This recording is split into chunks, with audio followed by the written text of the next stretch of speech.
Hello, and welcome to a short little video. Rose and I have decided to do little preview videos between our Wednesday sessions, and this is where we can provide additional information and just fill in the blanks and hopefully encourage those people who didn't know about it to join us on Wednesdays. We've changed the time to 6 p.m. We had some scheduling conflicts this week, so I feel it's probably best to do it 6 p.m. Eastern, and that provides ample time for everyone to get the studios ready and so on. Today I'm going to do a little preview on our meditation material, and I'm going to look at 4 things I thought would be of interest. One is a little discussion about the art of meditation. And this is, I think, why everyone is maybe attending the live streams. And this is a thing that has held my attention since I was a kid. Since I was a little grasshopper, I have always been interested in the power of the mind. And everyone I have met in my life, all of my various, I call them teachers, that have taken me under their wing, showed me a different aspect of the art of meditation, and it's something that just amazes me the more I study it. So we'll talk a little about that. Want to talk about the unconscious state, and sometimes there's a confusion in terms and so on, and a little bit of misinformation. Just want to clear that up a little bit, and maybe give you a little teaser.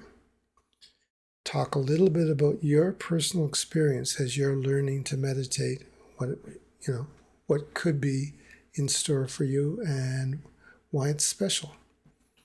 And then I want to talk about the pace at which we're doing this material and why Rose and I are deliberately taking our time and giving it in small pieces. Okay? So let's look at the first one. Here's a quote by Dr. Golden. "The goal of meditation is not to get rid of thoughts or emotions. The goal is to become more aware of your thoughts and emotions and to learn how to move through them without getting stuck." And right in our very first session, we had someone who was triggered by this whole process of thoughts, and hopefully this person has stuck around and maybe would even reach out and contact me, because it's a big deal. And it's usually one of the reasons people say that they can't meditate, because they say they can't stop thinking. There's just 3 reasons I usually get. One is, I can't stop thinking. And we just want to be clear that the power is in understanding your thoughts. The power in getting detached from a sticky thought. I call them sticky thoughts that just will not go away. Well, the only way to get past a thought or to release it is to look at it. Only by owning it can we let it go. So we can't get rid of something that we don't own. So you have to, let your thoughts come, look at them, and then let them go. And this is the process of detachment. Very, very powerful. I do not recommend that people sit unfocused, aimlessly floating in the ether. This is not my vision of meditation, as aimlessly floating without any focus. None of my instructors in the past number of decades, who were all I consider masters, never, ever wanted me to be unfocused. The power is in being focused. But the second step of that is not being attached to anything, to be able to see and let it go. Okay, more on that as we go forward. Now, the unconscious state. A lot of people, researchers, scientists, whatever, estimate that we have around 10% of our awareness is conscious, or 10% of our being. So it's about 90% of who we are and what we're doing is totally unconscious. You are not aware of it. In fact, that number on this graphic, it says 12%, but it actually can go to close to 0% when you are asleep.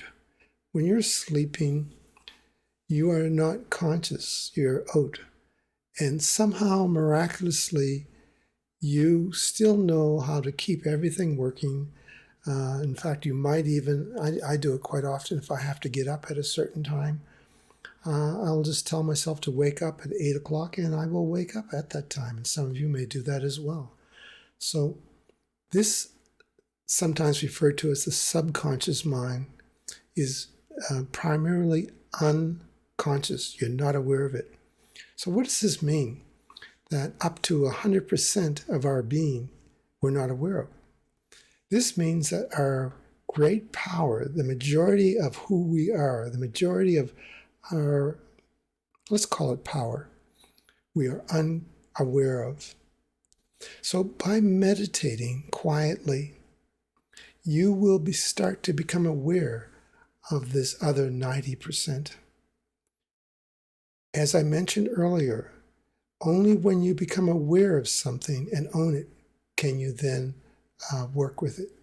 So by just relaxing and following along with Rose and I and practicing meditation, you will start to become aware of your greater self, remembering that up to 90% of your day-to-day consciousness is subconscious or unconscious. You are not aware of it, but it still works. And this is what we'll be delving into in greater detail when we look at the internal map of reality.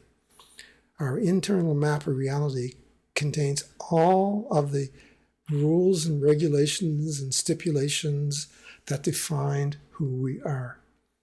And so our internal map runs in the subconscious. We are not normally consciously aware of our internal map running, but you can be. And it's no big deal. And you may know people that are more aware of what's going on internally with them. So one of the goals of meditation is to sit quietly and to get closer to yourself, to get closer to your subconscious.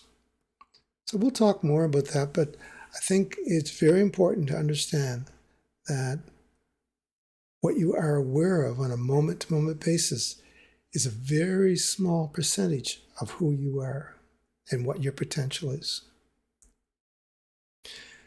Your personal experience is unique to you. I seldom compare one person's experience to another, and in fact, it really has no value. When we're doing the various meditations, the guided meditations or the traditional detachment meditations, what you experience is for you and you alone. And what one person experiences really has nothing to say about the quality or the meaning of yours.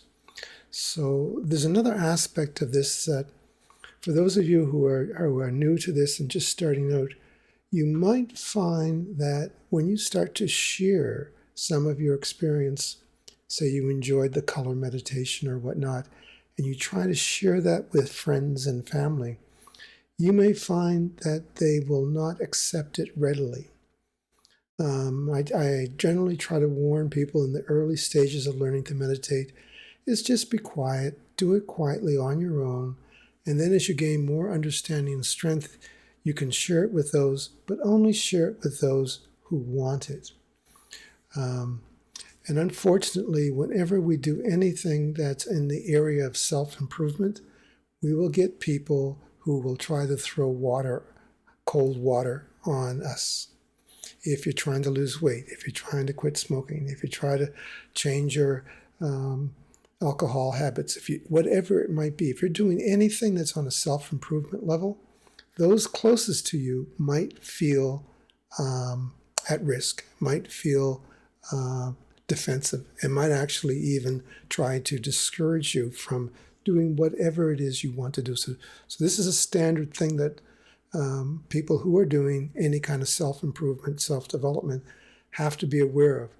Just do it quietly, and do not be surprised if your best friends try to discourage you.